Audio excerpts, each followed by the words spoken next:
بسم اللہ الرحمن الرحیم۔ نبی کریم صلی اللہ علیہ وآلہ وسلم نے شام کی طرف سفر کیا تو کیا عجیب بات واقع ہوئی۔ نبی کریم صلی اللہ علیہ وآلہ وسلم کو شام کے سفر کے دوران کس نے گرفتار کرنے کی کوشش کی؟ اہل ایمان کو شام میں رہنے کا حکم کیوں ارشاد فرمایا؟ جسے شام میں رہنا پسند نہیں اس کے متعلق کیا ارشاد فرمایا گیا؟ لوگوں سے جب ایمان رخصت ہو جائے گا تو وہ کدھر جائے گا؟ رحمت دو عالم صلی اللہ علیہ وآلہ وسلم نے مکہ اور مدینہ کے بعد سب سے زیادہ جس علاقے میں سکونت اختیار کرنے کی وصیت کی وہ شام ہے۔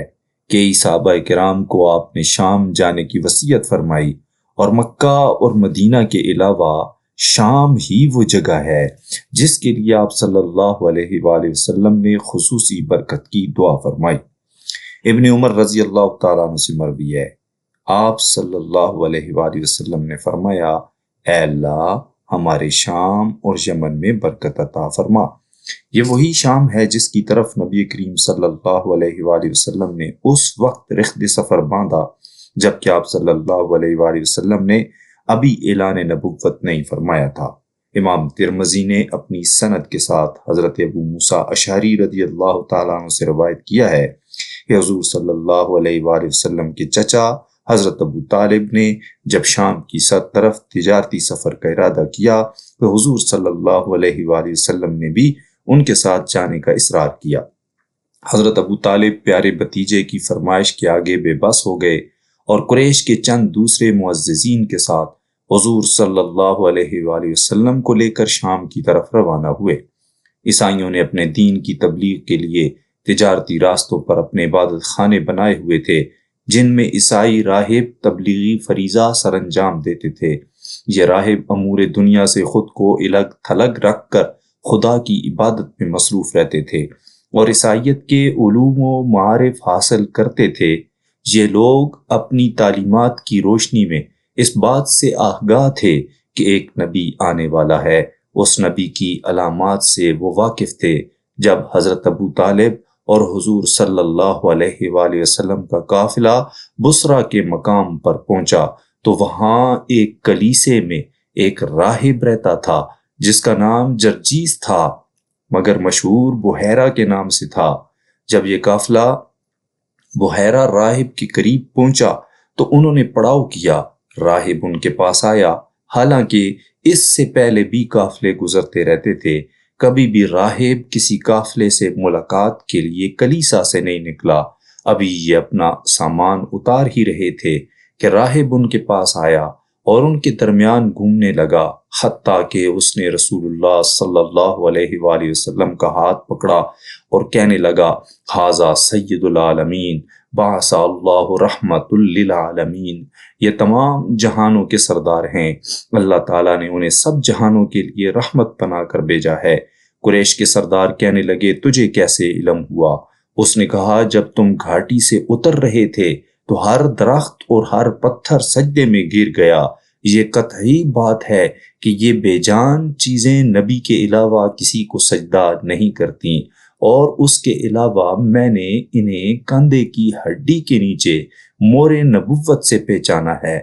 پھر وہ واپس گیا اور سب کے لیے کھانا تیار کیا۔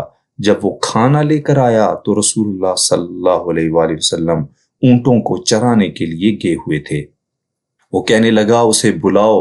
رسول اللہ صلی اللہ علیہ وآلہ وسلم تشریف لائے تو ایک بادل آپ صلی اللہ علیہ وآلہ وسلم پر سایہ کیے ہوئے تھا اور آپ صلی اللہ علیہ وآلہ وسلم کے ساتھ چل رہا تھا۔ جب آپ قریب پہنچ گئے تو اس نے کہا، دیکھو اس پر بادل نے سایہ کر رکھا ہے۔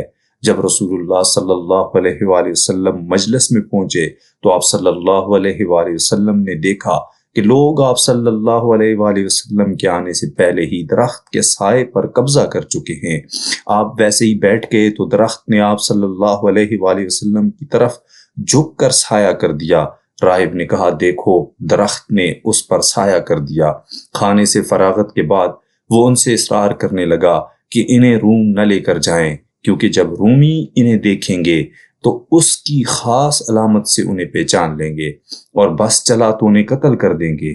ابھی وہ یہ باتیں کر ہی رہے تھے کہ راہب کو 7 رومی آتے دکھائی دیے۔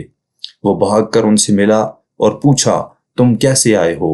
وہ کہنے لگے ہمیں پتہ چلا ہے کہ آخری نبی اس مہینے ادھر آنے والا ہے، اس لیے ہر راستے کی طرف لوگ بھیج دیے گئے ہیں تاکہ اسے گرفتار کر سکیں، اور ہمیں خصوصاً بتایا گیا ہے کہ وہ نبی اس راستے سے آنے والا ہے، اسی لیے ہم آئے ہیں۔ راہب اپنی فہم و فراست سے بولا تم لوگ مجھے یہ بتاؤ کہ اگر اللہ تعالیٰ نے ایک کام کا فیصلہ کر لیا ہے تو کیا کوئی شخص اسے روک سکتا ہے؟ وہ کہنے لگے نہیں، تو پھر رب کے حکم کو تبدیل کرنے کی قدرت نہیں رکھتے تم؟ بالآخر انہوں نے راہب کی بات مان لی اور اپنے ارادے سے باز آ گئے۔ پھر راہب نے حضرت ابو طالب سے کہا کہ ان کو اگر یہودیوں کے شر سے بچانا چاہتے ہو تو انہیں واپس بھیج دو۔ حضرت ابو طالب نے رسول اللہ صلی اللہ علیہ وآلہ وسلم کو واپس مکہ مکرمہ بھیج دیا۔ اسی شام کے بارے میں نبوت ملنے کے بعد رسول اللہ صلی اللہ علیہ وآلہ وسلم نے فرمایا کہ رحمان کے فرشتے شام پر اپنے پر پھیلائے ہوئے ہیں، اسی لیے اگر کوئی فتنوں کے دور میں اپنے ایمان کو بچانا چاہتا ہے تو شام چلا جائے۔ حضرت عبداللہ بن حوالہ سے مروی ہے کہ انہوں نے آپ صلی اللہ علیہ وآلہ وسلم سے عرض کی اے اللہ کے رسول صلی اللہ علیہ وآلہ وسلم، آپ مجھے بتائیں کہ میں کس علاقے میں رہوں؟ اگر مجھے پتہ ہو کہ آپ صلی اللہ علیہ وآلہ وسلم ہمارے ساتھ لمبے عرصے تک رہیں گے تو میں آپ صلی اللہ علیہ وآلہ وسلم کی رفاقت کے علاوہ کہیں اور رہنے کو ہرگز ترجیح نہیں دوں۔ رسول اللہ صلی اللہ علیہ وآلہ وسلم نے فرمایا شام کی طرف جاؤ، شام کی طرف جاؤ، شام کی طرف جاؤ۔ بس جب آپ صلی اللہ علیہ وآلہ وسلم نے دیکھا کہ مجھے شام پسند نہیں ہے تو آپ صلی اللہ علیہ وآلہ وسلم نے فرمایا کیا تم جانتے ہو کہ اللہ سبحانہ و تعالی شام کے بارے میں کیا فرماتا ہے؟ پھر آپ صلی اللہ علیہ وآلہ وسلم نے فرمایا شام میری زمینوں میں سے وہ منتخب کردہ زمین ہے جہاں میں اپنے بہترین عابدوں کو داخل کرتا ہوں۔ سیدنا واصلہ بن الاسقا روایت کرتے ہیں کہ انہوں نے کہا کہ میں نے رسول اللہ صلی اللہ علیہ وآلہ وسلم کو سیدنا حذیفہ بن یمان اور معاذ بن جبل کے بارے میں فرماتے ہوئے سنا، اور وہ دونوں آپ صلی اللہ علیہ وآلہ وسلم سے کسی جگہ رہنے کے بارے میں مشورہ کر رہے تھے۔ پس آپ صلی اللہ علیہ وآلہ وسلم نے شام کی طرف اشارہ کیا۔ انہوں نے پھر آپ صلی اللہ علیہ وآلہ وسلم سے پوچھا تو آپ صلی اللہ علیہ وآلہ وسلم نے شام کی طرف اشارہ کیا اور فرمایا شام کو لازم پکڑو، بے شک یہ اللہ عز و جل کے پسندیدہ شہروں میں سے ہے، اس میں اللہ تعالیٰ کی بہترین مخلوق رہتی ہے، پر جس نے اس میں رہنے سے انکار کیا تو اسے چاہیے کہ یمن چلا جائے اور وہاں کے تالابوں کا پانی پیے، بے شک اللہ عز و جل نے شام اور اہل شام کی میرے لیے کفالت فرمائی ہے۔ رسول اللہ صلی اللہ علیہ وآلہ وسلم فرماتے ہیں کہ میں سو رہا تھا کہ میں نے خواب میں دیکھا کہ میرے سر کے نیچے سے کتاب کا ستون یعنی ایمان اٹھا لیا گیا ہے، بس میں نے یقین کر لیا کہ واقعتاً وہ کھینچ لیا گیا ہے، چنانچہ میں نے اپنی نگاہ اس کے پیچھے دوڑائی تو دیکھا وہ شام کی طرف جا رہا تھا۔